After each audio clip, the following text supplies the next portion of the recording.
ஒரு தாய்க்கு எல்லா பிள்ளைகளும் ஒண்ணுதானே. அதனால பொங்கல், தீபாவளி, ரம்ஜான், கிறிஸ்மஸ்னு இந்த மாதிரி எல்லா பண்டிகைகளும் எல்லாரும் சந்தோஷமா ஷேர் பண்ணிக்க கூடிய ஒரு ஊரு தானே நம்ம ஊரு. இங்க வாழ்க்கை முறையும் வழிபாட்டு முறையும் வேறு வேறுனாலும் நாம் எல்லாருமே சகோதரர்கள் தானே.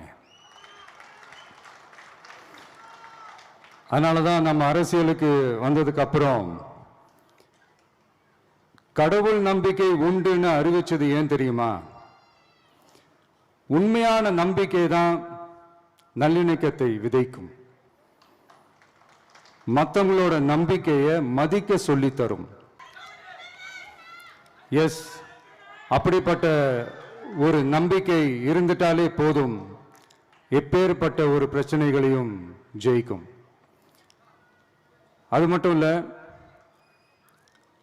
அப்படிப்பட்ட அந்த நம்பிக்கையோட ஸ்ட்ரென்த்தை பற்றி சொல்றதுக்கு பைபிளில் நிறைய கதைகள் இருக்கு. அதை படிக்காதவங்க படிச்சு பாருங்க. அதில் குறிப்பாக உன்னை பற்றி சொல்லணும்னா, ஒரு இளைஞனுக்கு எதிராக தன்னோட சொந்த சகோதரர்களே பொறாமைப்பட்டு அவனை பாழும் கிணத்தில் தள்ளிவிட்டு அதுக்கப்புறம் அவர் எப்படி மீண்டு வந்து அந்த நாட்டுக்கே அரசனாகி,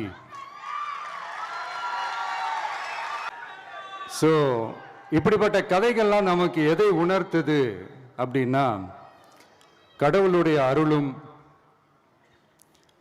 மக்களை மானசீகமாக நேசிக்கிற அந்த அன்பும் அதீத வலிமையும் அதுக்கான உழைப்பும் இருந்துட்டாலே போதும்,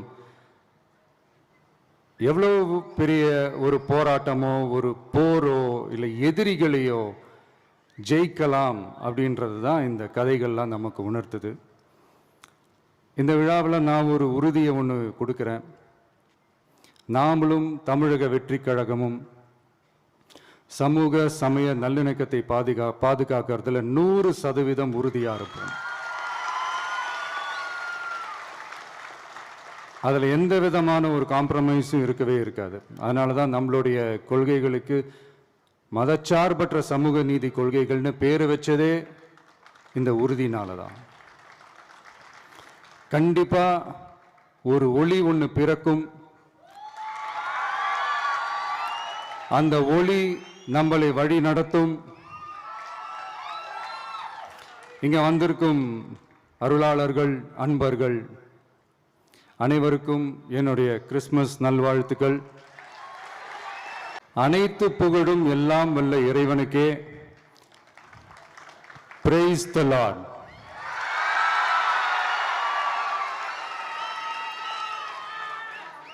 கான்ஃபிடென்ட்டா இருங்க, நல்லதே நடக்கும், வெற்றி நிச்சயம். என் நெஞ்சில் குடியிருக்கும்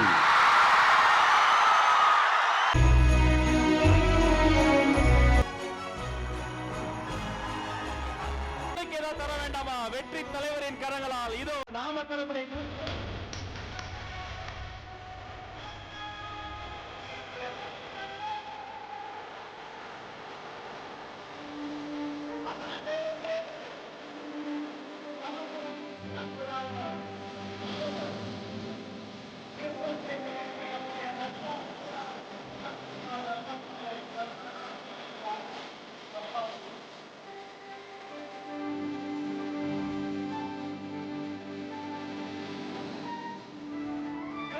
வாழ்த்துக்கள்.